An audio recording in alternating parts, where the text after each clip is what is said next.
오늘 제목은 신자들이 이 세상에서 받는 복, 그리고 신자들이 죽을 때 받는 복, 두 가지로 나누어서 우리 함께 살펴보겠습니다. 36문답인데요.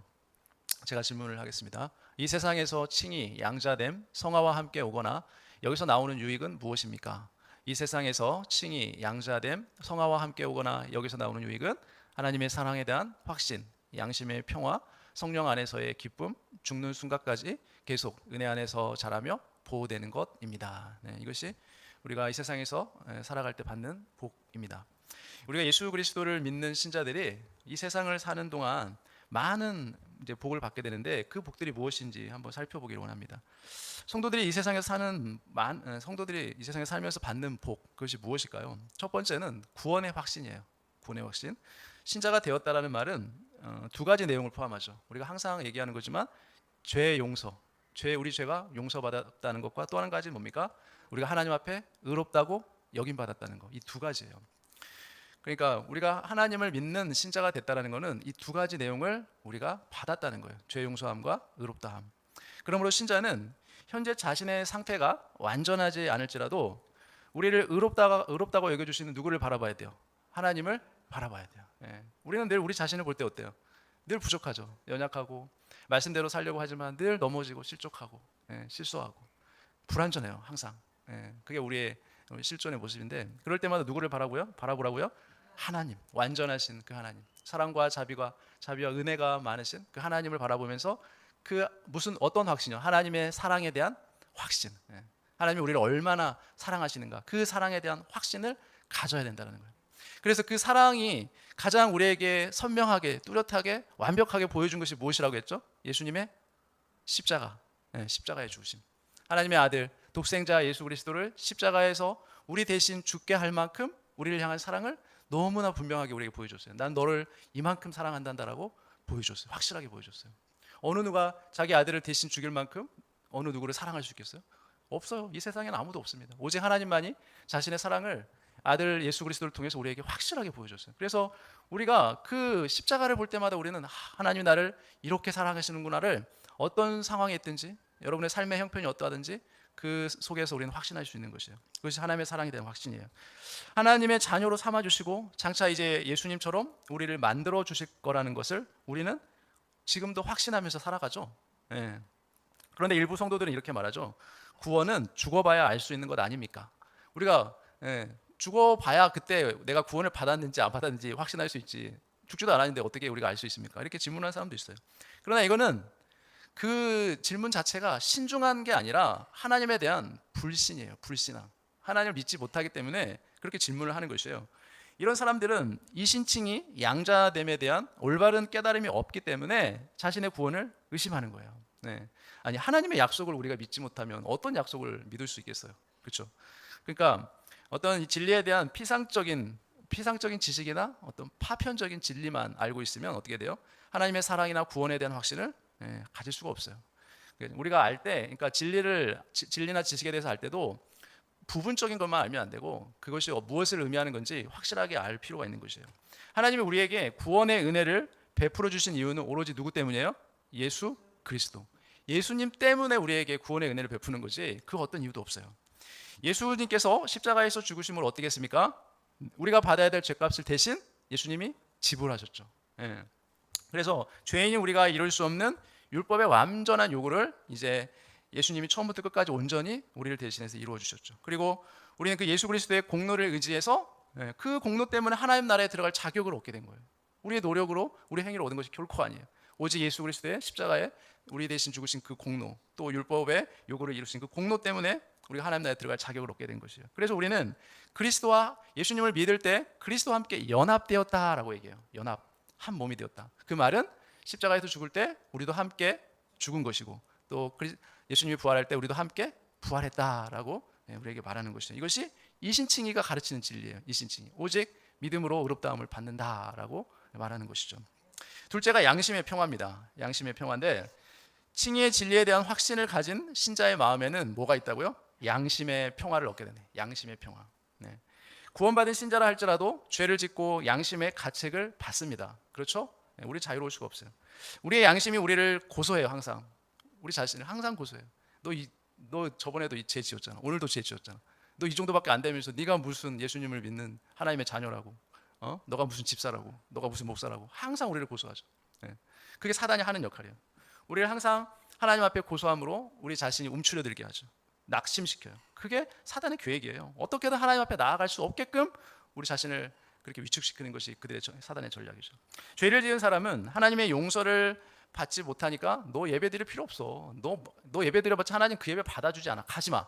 이렇게 우리를 유혹합니다. 여러분들 일주일 동안 살아갈 때 여러분의 삶이 하나님 보시기에 엉망진창으로 살았으면 주일날 아침에 예배 드려 나오라 할 때 사단이 반드시 여러분을 미혹하죠. 어떻게 합니까? 너가 예배 드릴 자격이 있어?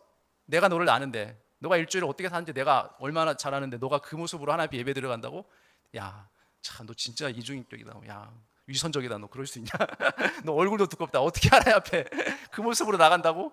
사단이 우리에게 유혹합니다. 나가지 마, 나가지 마. 하나님 그런 예배 받아주지도 않아. 예배 나가지 마. 이렇게 우리를 유혹해요. 그럼 어떻게 해야 돼요? 에? 그때 그럴지라도 우리는 뭐를 바라보라고요? 예수님의 십자가를 바라보고 나오라고요. 나오라고. 사단은 항상 하나님 앞에 나아가서 우리의 죄가 용서받지 못하게끔 막아요. 그러나 우리는 무엇을 바라보고 담대하게 나갈 수 있어요?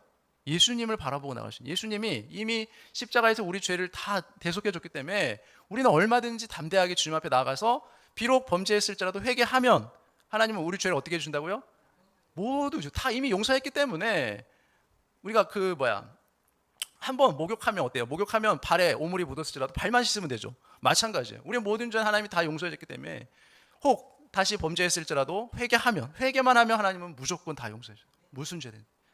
회개를 안 하니까 문제가 되는 거지. 하나님 앞에 회개하기만 하면 우리에게 소망이 있는 것이에요. 그래서 항상 우리를 뒤로 물러서게 하는 그 악한 자들의 계획을 우리는 그들의 계획에 넘어가면 안 되죠. 그래서 우리는 어떤 경우에라도 항상 예배 가운데 나아가야 되는 거죠. 그리고 우리의 한 손에는 우리의 죄가 들려 있고 또 다른 한 손에는 뭐가 들려 있어요? 나의 죄를 대신해서 죽으신 어린 양 예수 그리스도의 뭐가 있어요? 완전한 그것이 들려 있어요. 한 손에는 죄가 있고 한 손에는 예수님의 완전한 의가 우리에게 들려 있는 것이에요. 그러므로 우리 예수 그리스도를 제물로 용서의 확신을 가지고 하나님 앞에 나아가는 것이에요. 어떤 확신이요? 용서의 확신. 왜요? 예수님이 이미 우리 죄를 위해서 죽으셨기 때문에 우리는 얼마든지 하나님 앞에 나아가면 용서받을 수 있다는 그 확신을 가져야 돼요. 그리고 하나님 그렇게 약속해 주었어요. 그 약속을 믿는다면 확신을 가지고 가는 거죠. 또한 상한 심령으로 예배를 사모하는 자들이야말로 이신칭의를 어떻게 해요? 그 진리를 확실하게 알고 있는 사람들이 상한 심령으로 하나님 앞에 나아가는 거예요. 여러분 우리가 예배 드릴 자격이 있어서 하나님 앞에 나아가는 것이 아니에요. 여러분 어느 죄인이 하나님 앞에 그 거룩하신 하나님 앞에 담대하게 나아갈 수 있겠습니까? 없어요. 그 누구도 하나님 앞에 담대히 나아갈 수가 없어요. 우리는 오직 예수 그리스도의 피로 인해서 우리가 덮어진 거죠. 피로 우리가 덮여지고 용서함을 받았기 때문에 하나님 앞에 담대하게 나아갈 수 있는 거지 우리 자신의 의로 절대 나아갈 수 없는 것이에요. 그래서 상한 심령으로 나아가는 거예요. 죄인 세리가 하나님 앞에 주여 나를 불쌍히 여기소서라도 고백했던 것처럼 우리는 그 자세로 하나님 앞에 겸손함으로 자비를 구하는 자세로 나아갈 때 하나님 우리의 마음을 받아주시는 거죠. 그 상한 마음을 그대로 받아주세요. 있는 모습 그대로 우리가 하나님 앞에 나아가는 것이죠. 그래서 그렇게 나아갈 때 우리는 마음에 평화를 가질 수 있는 것이에요. 그 근거는 우리가 이신칭의의 교리를 알고 믿는다면 우리는 얼마든지 마음의 평화를 누릴 수 있다는 거죠. 세 번째는 성령 안에서의 기쁨이에요. 성령 안에서의 기쁨. 이 세상 사람들이 기뻐하고 즐거워하는 것은 다 뭡니까? 다 상황과 조건에 기초해 있어요. 내가 원하는 상황이 되고 조건이 갖추어지면 비로소 그때 기뻐하는 거죠. 기뻐할 수 없는 상황인데, 기뻐할 수 없는 조건인데 기뻐할 수 있을까요? 인간은 그럴 수 없어요. 자, 성도들은 죽음의 상황 가운데서도 하나님을 즐거워하고 기뻐할 수 있어요. 여러분, 우리 몸이 아파서 병들었을 때, 우리 사업이 실패했을 때, 또 뭐 학생이면 시험에 낙방했을 때, 떨어졌을 때, 또 사랑하던 사람을 잃었을 때, 경제적 궁핍 가운데 처해졌을 때, 오히려 성경은 우리에게 뭐라고 얘기합니까? 항상 기뻐하라, 항상 기뻐하라. 여러분, 그런 상황에서도 하나님 우리에게 항상 기뻐하라라고 우리에게 말씀하시죠. 그러니까 그 말씀을 우리가 기억한다면 우리는 기뻐할 수 있는 근거가 그 말씀이 되는 거예요. 그런데 그 말씀을 우리가 확신하지 않고 신뢰하지 않는다면 우리는 결코 기뻐할 수가 없어요. 하나님이 기뻐하라고 말씀하셨기 때문에 그런 상황과 조건이 아닐지라도 기뻐할 수 있는 것이죠. 그것이 우리의 믿음인 것이죠. 그러나 믿지 않는 자들은 결코 그런 상황에서 기뻐할 수 없는 것이에요. 예, 하나님의 말씀을 믿지 않기 때문에. 성경은 우리에게 환난이나 공고나 박해나 기근이나 적신이나 위험이나 칼이라도 우리를 그리스도의 사랑에서 끊을 수 없다, 없느니라 우리에게 말하고 있어요. 그리스도를 따르고 진리를 지키는 길은 평탄한 길입니까? 아닙니까? 평탄한 길이 아니에요. 큰 고난과 위험이 항상 있는 좁고 협착한 길, 예, 그 길이죠. 그러나 그 길은 생명으로 인도하는 길이죠. 그렇기 때문에 주님이 우리에게 그렇게 말씀하시는 거예요. 좁은 길로 우리에게 가라고 했던 거죠. 생명으로 인도하는 길. 그리고 우리가 기뻐할 수 있는 근거는 뭐냐면 이 모든 고난이 있을지라도 하나님이 나를 사랑하신다는 그 확신을 어떻게 해요? 확신을 결코 끊을 수 없다는 그 사실에 있어요. 하나님이 나를 사랑하신다는 확신. 여러분, 아담의 죄로 인해서 타락한 이 세상은 항상 죄와 슬픔이 가득 찹니다. 죽음의 땅의 고통은 필연적인 거예요. 그렇죠? 그리스도를 믿는다고 하더라도 우리는 이 땅에서 발딛고 살아가기 때문에 우리는 이 과정을 다 겪게 돼요. 벗어날 수가 없어요. 우리 인생에는 슬픔과 고통과 죽음이 항상 도사리고 있어요. 벗어날 수가 없어요. 그러나 그리스도인들은 결코 그 무엇도 우리 마음에 있는 하나님을 향한 기쁨과 사랑의 확신을 끊을 수 있다 없다? 끊을 수 없다라는 거예요. 예. 그것이 초월적 기쁨을 소유한 사람들의 고백인 거예요. 초월적인 기쁨. 이 세상을 초월하는 그 기쁨. 하나님의 사랑에 대한 확신. 네 번째는 은혜 안에서의 자람이에요. 자라남. 은혜 안에서의 자라남. 하나님과의 참된 평안과 기쁨 가운데 살아가는 신자들은 이제 시간이 지날수록 그리스도를 사랑하는 마음도 점점 더 자라게 되어 있어요. 사람의 마음이 커질수록 그의 전 인격은 하나님을 기쁘시게 하는데 더욱더 초점을 맞추게 되어 있어요. 하나님 아버지를 기뻐하고 찬양하고 감사드리는 생활은 곧 뭐예요? 영적인 성장으로 이제 연결된다는 거예요. 그래서 생활이 넉넉하지 않을지라도 경제적인 여유와 안정을 누리지 못할지라도 뭐를 신뢰합니까? 나를 향한 하나님의 섭리와 다스림을 내가 신뢰할 때 우리는 그 은혜 안에서 자라가며 주님과 교통하는 행복을 누릴 수 있게 되는 것이에요. 네, 다섯 번째는 믿음을 끝까지 유지하는 인내예요. 인내. 이게 너무 중요해요. 인내하는 거. 우리가 이 땅에서 복의 마지막은, 이 땅에서 누리는 복의 마지막이 뭐냐면 하나님이 믿음의 경주를 끝까지 완주할 수 있는 은혜를 주신다는 거예요. 은혜를. 예. 여러분, 우리는 은혜가 없이는, 주님이 주신 은혜 없이는 결코 우리의 믿음의 경주를 끝까지 달려갈 수가 없어요. 하나님이 시시때때로 필요할 때 은혜를 꼭 주세요. 그래서 인내할 수 있도록 우리 가운데 함께 신앙생활하다가 탈락한 사람들이 있어요. 여러분, 예수님의 제자들 중에도 가룟 유다가 바로 그런 케이스죠. 예수님의 제자로 부름받았지만 도중에 탈락해버리죠. 자, 그런 자들을 볼 때 우리의 구원을 끝까지 이루어 주시겠다는 이 성경 말씀이 틀린 것은 아닙니까? 라고 질문할 수도 있죠. 그렇죠? 그러나 성경은 이에 대해서 어떻게 말해요? 처음부터 그 가룟 유다는 선택받은 백성이 아니라 누구의 자녀라고 그러죠? 마귀의 자녀라고 예수님께서 말씀해 주시죠. 그러니까 처음부터 선택받지 못했기 때문에 중도에 탈락을 하게 된 것이죠. 믿는 신자가 중도에 탈락되는 경우는 없어요. 그래서 예수님은 선택하시고 예정하신 당신의 백성의 신앙을 끝까지 붙들어 주시겠다고 약속하셨어요. 그러므로 결코 원수가 예수님의 손에서 우리를 빼앗아서 지옥으로 끌고 가는 일은 일어날 수 있다 없다? 결코 없어요. 그런 일은 일어날 수가 없어요. 여러분, 하나님이 우리를 붙들고 있는데 어느 누가 그것을 빼앗을 수 있단 말입니까? 그런 일은 결코 일어날 수가 없어요. 그러므로 예수님이 완전하게 크신 손으로 우리를 지키시고 보호하고 계신다는 것을 우리가 확신해야 되죠. 전능하신 하나님이 우리의 구원을 결코 포기하시는 일은 없습니다. 우리는 그걸 확신하는 겁니다. 문제는 뭐예요? 내가 지금 확실하게 거듭나고 의롭다함을 받았는가, 이거를 점검해야 돼요. 내가 거듭난 신자인가? 내가 진짜 하나님 앞에 의롭다함을 받은 신자인가? 이것을 점검해야지 내가 구원 받았나 안 받았나 그 둘째 문제예요. 앞으로 탈락될지 말지는 중요한 것이 아니에요. 하나님이 이러한 풍성한 은혜를 우리가 이 땅 가운데 살아가는 동안 어떻게 해준다고요? 우리에게 넘치도록 주신다는 거예요. 넘치도록 주신다. 하나님의 선하시고 부요하시고 이 신령한 복을 날마다 우리가 그래서 누리면서 기쁨으로 살아가야 되는 것이죠. 그 다음에 우리가 이제 37문다 보면 신자가 죽을 때 그리스도에게 받는 유익은 무엇입니까? 답은 뭐예요? 신자가 죽을 때 영혼은 완전히 거룩하게 되어 즉시 영광 중에 들어가며 몸은 계속 그리스도와 연합되어 부활할 때까지 무덤 속에서 쉬게 됩니다. 이게 우리가 죽을 때 받는 복이에요. 여러분, 죽음은 우리의 영혼과 육신이 분리가 되죠. 우리가 죽을 때. 그리고 세상에서 사랑하는 사람들과 영원히 헤어져서 이제 다시 볼 수 없는 상태가 되는 것이 죽음이에요.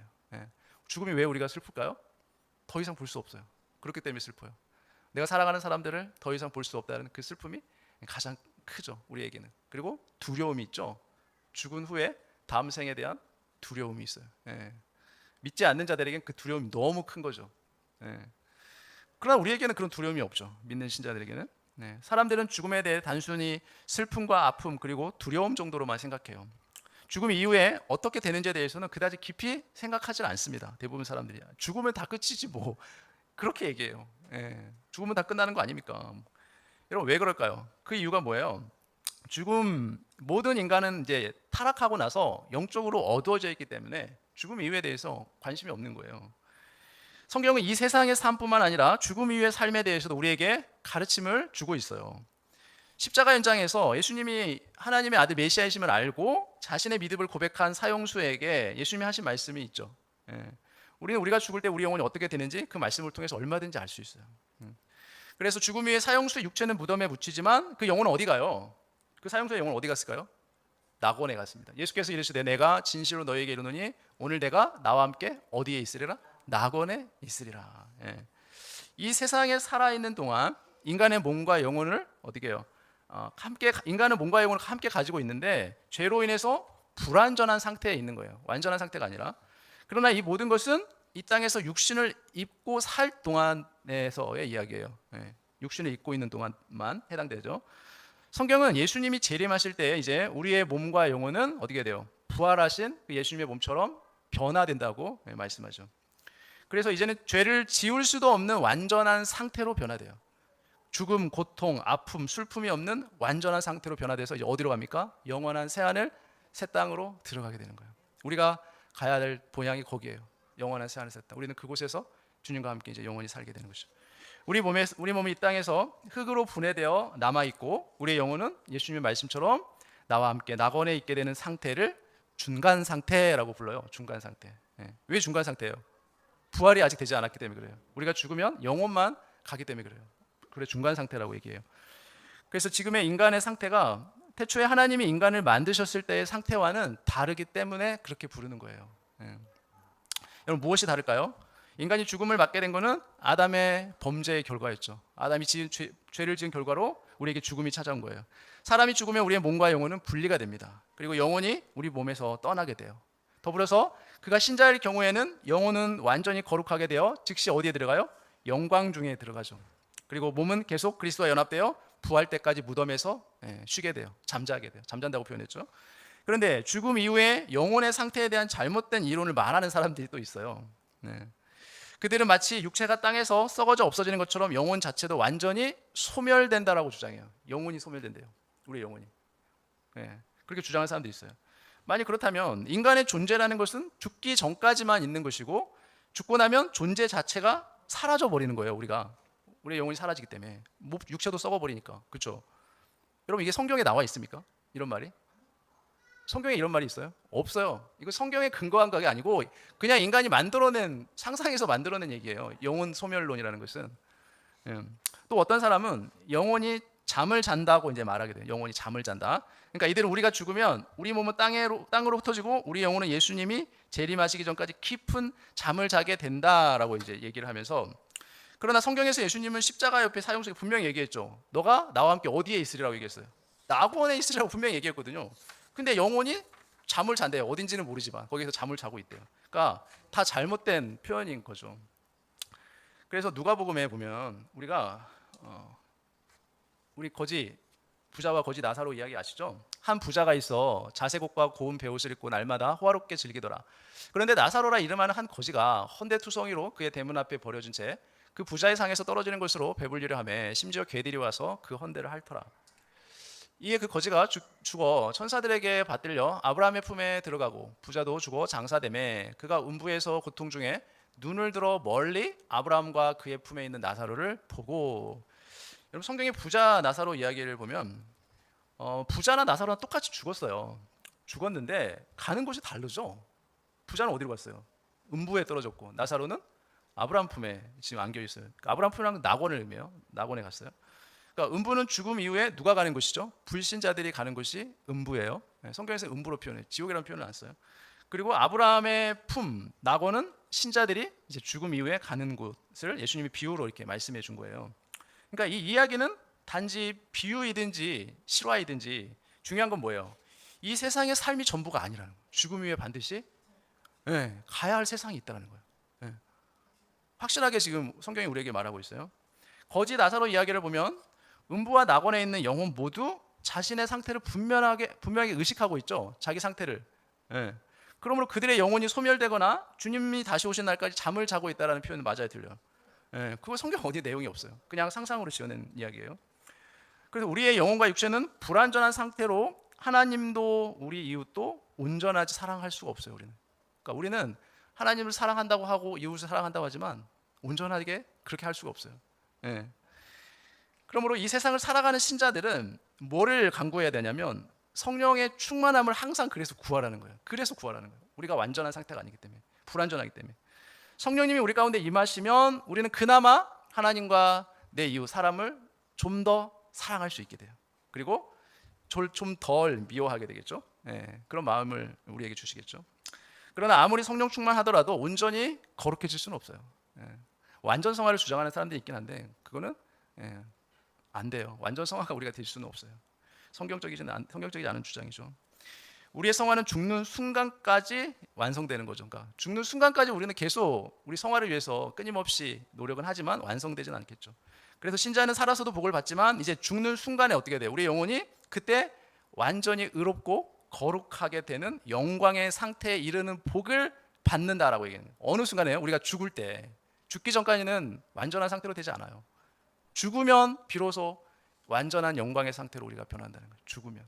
그러면 죽음이 복이에요, 복이 아니에요? 복이에요, 여러분. 죽기 전까지는 우리가 육신을 입고 있기 때문에 이 땅에서 너무나 고통스럽게 살아요. 고통스럽게. 슬픔, 고통, 온갖 아픔을 다 겪고 살아요. 육신을 입고 있기 때문에. 죄에서 벗어날 수 없기 때문에. 죄의 육신의 욕구를 벗어날 수가 없어요. 그러나 우리가 이제 죽게 되면 우리는 온전하게 자유롭게 완전한 영광의 몸으로 변화될 수 있어요. 그래서 예전에 저희 외할머니가 93세에 돌아가셨어요. 한 몇 년 전인데 할머니가 하던 얘기가 있어요.